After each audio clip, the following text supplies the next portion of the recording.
3월 28일 금요일입니다. 오늘은 출애굽기 22장 1절로 마지막 31절입니다.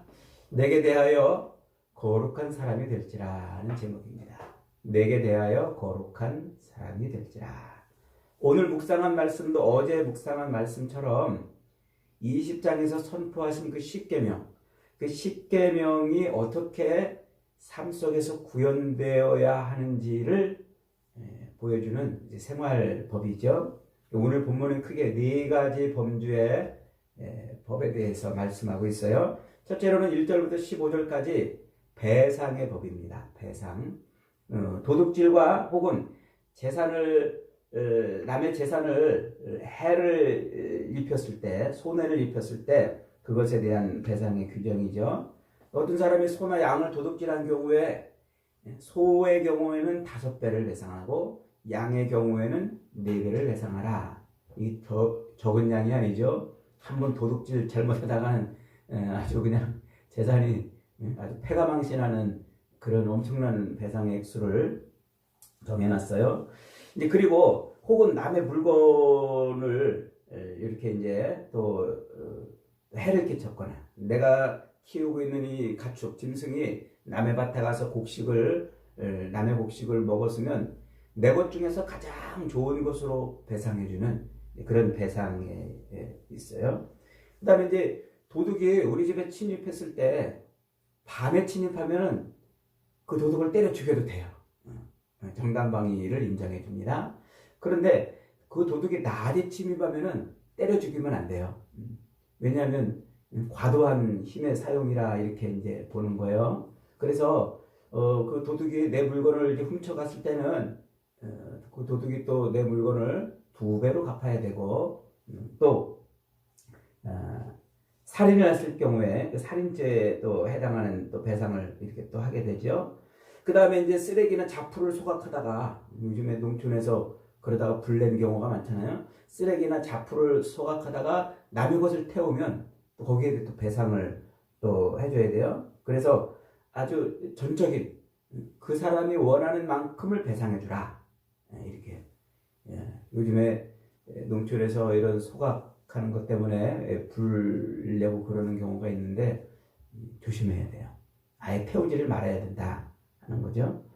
또 이웃집 물건을 내가 맡았다가 그걸 내가 분실했어요. 혹은 도둑 맞았어요. 그러면 거기에 대해서도 또 배상을 해야 되는데 만일 그 훔친 도둑을 잡으면 도둑이 2배를 배상하고 그렇지 않으면 내가 고스란히 다 물어주라 그런 얘기죠.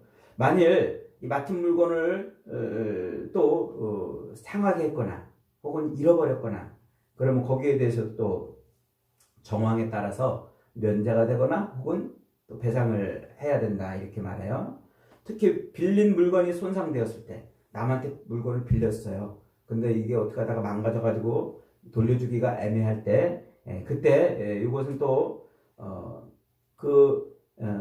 물건의 주인이 그것을 어떻게 대하느냐에 따라서 배상의 가치가 달라져요. 그러니까 그 주인이 다 물어내 그러면 다 물어줘야 돼요.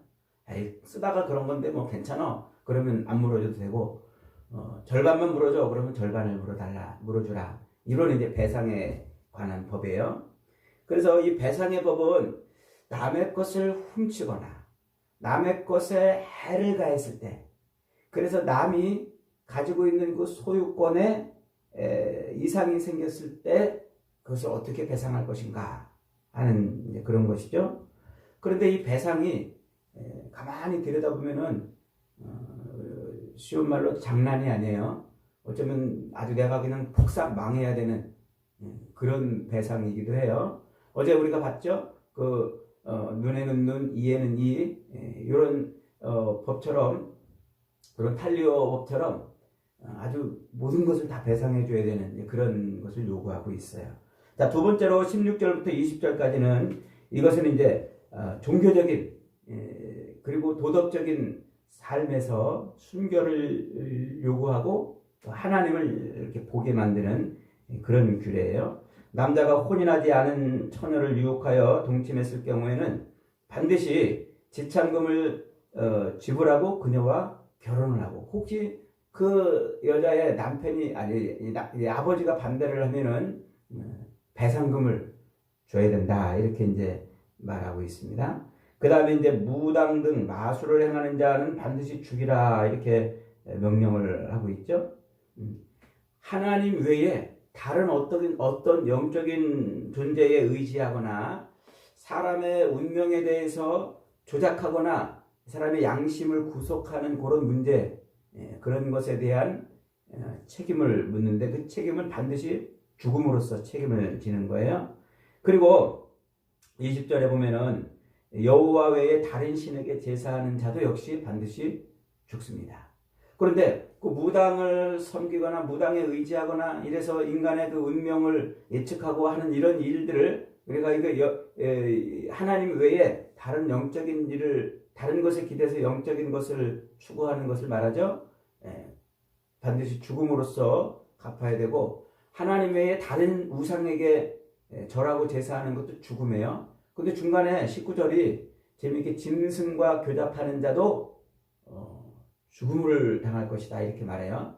얼핏 보면 좀 뜬금없는 얘기 같잖아요. 갑자기 하나님과 우상 숭배하지 말라는 그 사이에 짐승과 교잡하는 내용이 툭 들어가니까 뜬금없는 얘기처럼 보이는데 그 당시에 고대 가나안 민족들이나 혹은 메소포타미아 사람들의 그 종교 의식 속에는 요 짐승과 교잡하는 그런 종교 의식이 있었어요. 그러니까 이 종교 의식, 이 짐승과 교잡하는 것은 그냥 어떤 아무런 그런 신적인 종교 의식과 상관없는 그런 행위에서도 당연히 규제가 되는 것이지만 이게 이방 신들을 따라 사는 그런 종교 의식을 따라가지 말라 지금 그 얘기를 하고 있는 겁니다.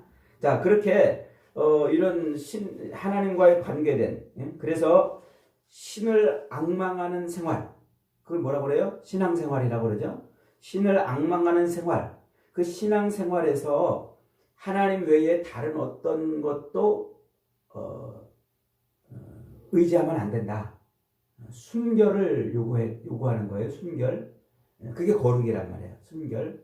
그래서 처녀의 순결을 빼앗았을 때는 거기에 대한 적절한 대가를 지불해야 된다고 지금 말하고 있는 겁니다. 자, 그 다음에 세 번째로 21절로 27절까지는 사회적 약자들에 대한 보호를 규정하고 있죠. 그래서 이방인들, 너희 가운데 있는 이방인들을 압제하지 말라. 너희가 애굽에서 이방인으로 있었던 때를 기억하라는 거죠. 그 다음에 과부나 고아를 해롭게 하지 말라고 그래요. 그 과부나 고아들을 해롭게 할 때 그들이 탄식하는 소리를 누가 듣는다?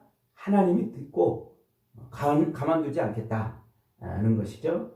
자, 그러면서 이제 그 고아나 과부나 혹은 연약한 자들, 힘없는 자들을 억압할 때 그들의 고통을 하나님이 들으시고 그 가해자를 하나님이 칼로 치시겠다 이렇게 말하시면서 그 공동체 안에서의 정의, 그 정의는 하나님의 정의라는 것을 지금 보여주고 있는 겁니다.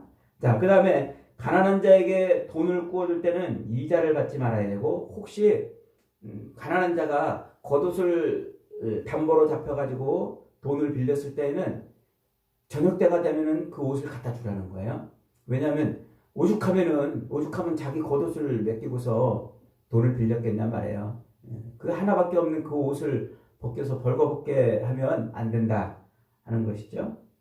이것은 하나님의 긍휼과 하나님의 정의에 기초한 그 공동체를 만들기 위한 것이죠. 자, 그 다음에 마지막 28절로 31절에서는 하나님과 그리고 지도자에 대한 경외입니다. 특별히 하나님을 저주하거나 백성의 재판장 또는 지도자를 모독하는 것은 금지가 되어 있어요. 이것은 이미 여러 번 앞에서도 얘기했고 신약에서도 위에 있는 권세에게 순종하라는 이 말씀을 통해서 하나님의 질서를 요구한다고 그랬죠. 그래서 하나님의 백성들, 하나님의 나라의 백성들은 하나님의 질서 가운데 있어야 된다는 것을 의미합니다. 그 다음에 이제 곡식이나 자녀나 혹은 가축에 처음 난 것은 다 누구 거? 하나님 거. 하나님께로 돌리라. 그래서 모든 생명이 누구로부터 왔다는 것을 잊어버리지 말아라. 하나님께로부터 왔음을 잊어버리지 말아라. 아기가 탁 태어났어요. 그러면 첫째 아기 태어났으면 이 아기는 하나님 겁니다. 또 곡식의 첫 수확을 거뒀습니다. 그러면 이 첫 수확물은 하나님 겁니다. 모든 생명이 하나님께로부터 온다는 것을 잊어버리지 말라. 이 말씀을 하고 있어요. 그렇게 하면서 마지막으로 하나님이 요구하시는 게 뭡니까? 거룩한 자가 되라. 내게 대하여 거룩한 사람이 되라. 라고 요구를 하고 있어요. 자, 이와 같이 지금 이 출애굽기 22장의 말씀도 역시 하나님의 나라, 하나님의 나라의 백성으로서 이 율법을 지키면서 그들이 뭘 기억하게 하시는 거라고 그랬습니까? 하나님을 기억하는 거예요. 그래서 하나님의 질서 가운데에서 하나님의 통치를 받고 있구나 하는 것을 그들이 깨닫는 것이죠. 그러니까 그 율법의 조항들을 지켜냄으로써 그들이 하나님의 백성인 것을 증명하는 거예요. 그리고 그런 율법을 지킴으로써 자신들이 하나님의 통치 가운데 있다는 것을 늘 기억하며 살게 하는 것입니다. 그런데 어제 묵상한 것처럼 이 배상이, 이 율법이 결코 지키기가 쉬운 게 아니에요. 만만한 게 아니에요. 소 한 마리를 훔쳤다가 5배를 배상해야 되고, 남의 것을 잠깐 빌렸다가 그것을 해야면은 거기에 대한 적절한 배상들을 해야 되는 이런 아주 세밀한 삶의 규정을 통해서 지금 하나님이 그들에게 뭘 말씀하고 있냐면, 너희들의 삶은 너희 가운데 누가? 내가 통치하고 있다. 이것을 지금 말씀하려고 그러는 거예요. 그래서 오늘 22장에서도 하나님이 그 법 가운데 있다. 그것을 반복해서 지금 말씀하고 있어요. 그래서 그 배상의 법에서도 여호와께 맹세할 것이라 라고 요구하고 있고, 나 외에는 다른 신에게 제사하지 말라. 너희도 애굽 땅에서 나그네 되었음을 기억하라. 내가 그 소리를 들을 것이다. 내가 가만두지 않겠다. 계속해서 하나님이 그 율법 속에 자꾸 등장을 하는 거예요. 그런 법 속에서. 그래서 단지 어떤 계명만 주신 것이 아니라 그 계명을 주신 분이 하나님이시고 그 계명을 어길 때 하나님이 어떻게 할 것이다라는 그런 말씀을 자꾸 주시는 거예요. 이게 지금 무슨 얘기를 하는 걸까요? 사도 바울이 로마서 1장 20절에서 이런 말을 합니다. 창세로부터 그의 보이지 아니하는 것들 곧 그의 영원하신 능력과 신성이 그가 만드신 만물에 분명히 보여 알려졌나니 그러므로 그들이 핑계하지 못할지라, 이런 말이 있어요. 그러니까 하나님이 세상 모든 만물을 창조하실 때 그 창조물 속에, 그 피조물 속에 뭐를 심어놨다는 거예요? 하나님을 알만한 것을 다 심어놨다는 거예요. 떠오르는 태양을 보면서 하나님이 계시구나. 휘영청 떠오르는 달을 보면서 하나님이 계시구나. 이렇게 사계절이 돌아가는 이런 삶을 들여다보면서 하나님이 계시구나. 우리가 볼 때 정말 감탄하고 그 위엄과 장엄함 속에 압도당할 만한 그런 풍광들을 보면서 누구를 볼 수 있게 해놨단 말이에요? 신. 이것이 우연히 된 게 아니고 어쩌다가 만들어진 게 아니고 신이 계시구나. 그걸 만물 속에다가 심어놨단 말이에요. 그래서 천지 만물을 바라보면 하나님을 알 수 있게끔 만들어놨다. 이렇게 사도 바울이 로마서 1장 20절에서 말하잖아요. 바로 그것처럼 율법, 이 율법 속에도 하나님을 알만한 것을 다 넣어놨단 말이에요. 그래서 그 율법을 들여다보면 이것을 요구하시는 분이 하나님이시구나. 이것은 하나님이 이렇게 하시는 거구나 하는 것을 율법 속에다가 다 담아놨다. 지금 그 얘기예요. 그래서 하나님은 이 율법을 통해서 저 멀리 하늘에 계셔서 너희들 어떻게 사나 내려다보시는 분이 아니고 그 율법을 통해서 백성들의 삶 속에 들어가서 백성들의 삶을 좌지우지하는 그런 분이시다. 그 말을 지금 하고 있는 겁니다. 이게 율법의 목적이라는 거예요. 그러니까 백성들은 이 율법, 배상의 법이나 혹은 순결의 법이나 혹은 신앙생활에 필요한 법이나 이런 법들을 지켜가면서 누구를 자꾸 떠올리는 거예요? 하나님을 떠올리는 거예요. 그 율법 속에, 율법의 조문들 속에 들어있는 하나님을 배우는 것입니다. 그래서 바로 그런 하나님의 이 하나님 되심을 자꾸 율법을 통해서 바라보는 거예요. 그래서 이 배상의 법 같은 걸 보세요. 배상의 법 같은 걸 보면 배상해야 되는 책임, 그것이 얼마나 큽니까? 감히 소 한 마리 훔쳤다가 정말 인생을 망치는 그런 엄청난 배상을 해야 될 때, 그때 그런 걸 통해서 하나님이 뭘 보게 하신다는 겁니까? 남의 것을 훔쳤을 때 그 과도한 배상의 법을 통해서 백성들이 하나님의 주권을 탈취하고 하나님의 주권을 훔쳐서 살 때 그때 그 책임이, 그 죄에 대한 책임이 얼마나 중요한지를 지금 묻고 있는 거예요. 그걸 알라고 지금 말씀하고 있는 거예요. 인간의 죄가 뭡니까? 하나님의 주권을 탈취하고 하나님 것을 훔친 죄 아닙니까? 그것이 얼마나 어마어마한 배상을 해야 되는 것인 줄 깨달으라는 거예요. 그런 배상의 법을 통해서 도무지 하나님의 것을 훔친 인간은 도무지 스스로 배상할 책임이 없다는 것을 깨닫게 만드는 것이죠. 그러면서 하나님은 그렇게 백성들 삶 속에서 그런 백성들끼리 살아야 될, 지켜야 될 그런 조항들을 통해서 하나님이 계시고 하나님이 자기들 삶을 주무르시는 분이심을 잊지 않는 거예요. 이렇게 이 율법 안에는 자연 만물 속에도 하나님의 성품과 하나님의 속성과 하나님의 하나님 되심이 담겨 있지만 율법 속에도 하나님의 성품과 하나님의 속성과 하나님의 의지, 뜻이 담겨 있는 거예요.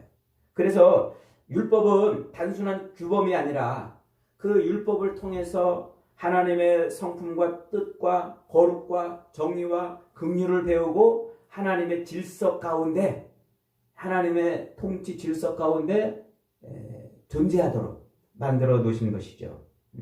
그러니까 남의 물건을 도둑질한 것은 단순한 몇 배의 복구로 배상해 주는 것이 아니라 그걸 통해서 하나님의 주권을 탈취한 죄에 대한 인식을 하게 되고, 그리고 자기 욕망과 자기 욕심대로 자기가 바라는 대로 남의 것을 훔치거나 빼앗거나 남을 해하거나 혹은 자기의 욕망을 채우기 위해서 다른 사람에게 피해를 줄 때 그때 어떤 대가를 치러야 되는지 그걸 통해서 하나님에 대한 인식을 자꾸 하게 만드는 것이에요.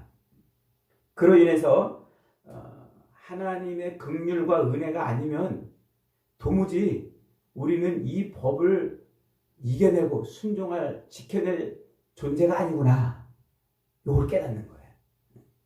이게 율법이 우리를 그리스도에게로 끌고 간다 하는 그런 말이라는 겁니다. 그래서 하나님의 백성은 늘 다른 사람들과의 관계 속에서 하나님의 긍휼이 아니면 우리는 이 법을 지켜낼 수 없구나 하는 것을 알게 되었어요. 그 다음에 또 우상숭배, 이방인들이 섬기는 그런 종교의식을 통해서 무당이나 또 우상숭배하는 자들을 멀리하게 함으로써 신앙생활, 신을 앙망하는 생활이 어떻게 정결해야 될지 그걸 가르쳐주는 거예요. 우상들을 따라 이방인들의 종교를 따라 하는 것은 하나님을 섬기는 행위가 아니다라는 것을 보여주는 것이죠. 그러면서 그런 법들을 지킬 때마다, 그런 법의 저촉을 받을 때마다, 죄를 질 때죠. 그런 법의 저촉을 받을 때마다 하나님은 정결하신 분이고 음란과 우상을 멀리하시는 분이시고 하나님은 질투하시는 하나님이시라는 것을 깨닫게 되는 거예요. 그래서 이제 우리가 신명기에 가면은 하나님은 질투하시는 하나님이라는 이런 용어가 이제 많이 등장합니다. 그게 이제 그 법을 통해서 그걸 가르쳐 줬는데, 그걸 알으라고 그랬는데 도무지 백성들이 그걸 못 깨달을 때 이제 하나님은 이렇게 책망을 하시는 것이죠. 이렇게 하나님은 율법을 통해서 자기 백성들을 가르치셨고, 율법을 통해서 그들의 삶을 통치하시고, 율법을 통해서 그들 가운데 임재하셔서 하나님 살아계신 것을 그들로 하여금 깨닫게 하는 거예요. 그래서 그 율법 그 자체는 하나님을 드러내는 거울이고 율법 그 자체는 하나님을 배우게 하는 그런 아주 중요한 말씀이라는 것이죠. 그래서 하나님은 그 율법을 통해서 백성들을 통치하시고 백성들을 가르치시고 율법 속에서 역사해서 백성들의 삶을 구속해 가는 거예요. 그게 율법의 목적이라는 것이죠. 그리고 그 율법은 결국 어떻게 돼요? 장차 오실 예수 그리스도께서 그 율법이 요구하는 바, 모든 율법의 요구를 성취하시잖아요. 그래서 마태복음 5장 17절에서 예수님이 이렇게 말씀하셔요. 내가 율법이나 선지자들을 폐하러 온 줄로 생각하지 말라. 폐하러 온 것이 아니요 완전하게 하려 함이라.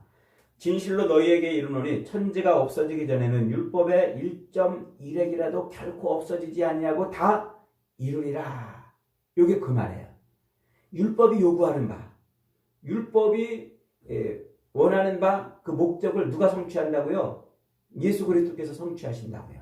그래서 그 율법은 예수 그리스도를 보게 하고 예수 그리스도는 우리로 완전히 하나님께 가게 하는 그런 분이 되시는 거예요. 이게 예수님이 율법을 성취하셨다 하는 얘기입니다. 그래서 사도 바울은 갈라디아서 2장 16절에서 이렇게 말해요. 사람이 의롭게 되는 것은 율법의 행위에서 난 것이 아니요 오직 예수 그리스도를 믿음으로 말미암는 줄을 우리가 알고 예수를 믿노니 이렇게 말해요.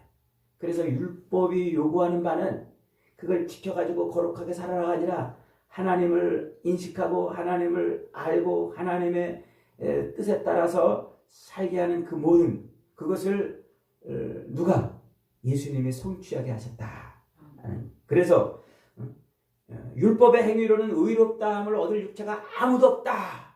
이렇게 바울이 선언하는 거예요. 그러면서 갈라디아서 2장 20절에서 그 유명한 이런 고백을 하잖아요.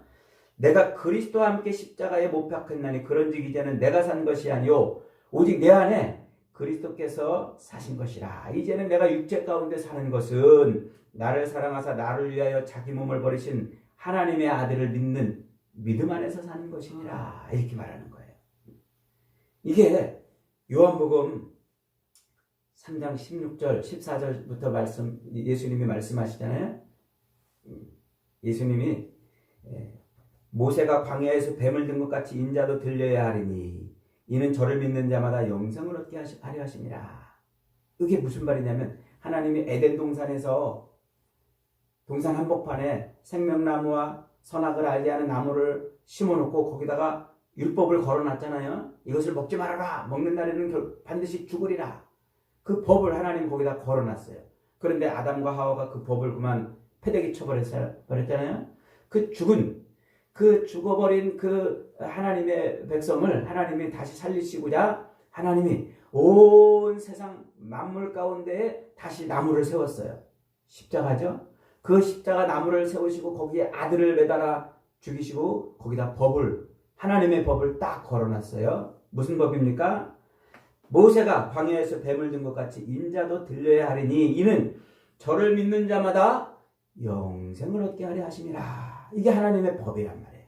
이게 에덴 동산에 세워놨던 그 선악을 알게 하는 나무 거기에다가 걸어놨던 법처럼 십계명 돌판에 걸어놨던 법처럼 요 십자가에다가 하나님이 법을 세워놨어요. 그래서 하나님이 세상을 이처럼 사랑하사 독생자를 주셨으니 이는 저를 믿는 자마다 멸망치 않고 영생을 얻게 하려 하심이라. 그러면서 요한복음 3장 맨 마지막 절에 이렇게 말합니다. 아들을 믿는 자는 영생이 있고 아들을 순종치 아니한 자는 영생을 보지 못하고 도리어 하나님의 진노가 그 위에 머무르느니라. 여러분, 십자가는 하나님이 우리 앞에 세워놓으신 하나님의 율법인 줄 믿으시기 바랍니다. 그 율법을 예수님은 완성하셨고 그 예수 그리스도를 우리가 믿음으로 말미암아 율법이 요구하는 의를 이루게 되어서 하나님의 백성으로 거룩한 삶을 살아가는 겁니다. 오늘도 저와 여러분이 그리스도 예수의 십자가를 바라보고 그 십자가에 담겨있는 율법을 그리스도 예수 안에서 온전히 지킴으로 말미암아 하나님 앞에 거룩한 사람이 되는 복된 인생들이 되시기를 주님의 이름으로 축복합니다. 아멘.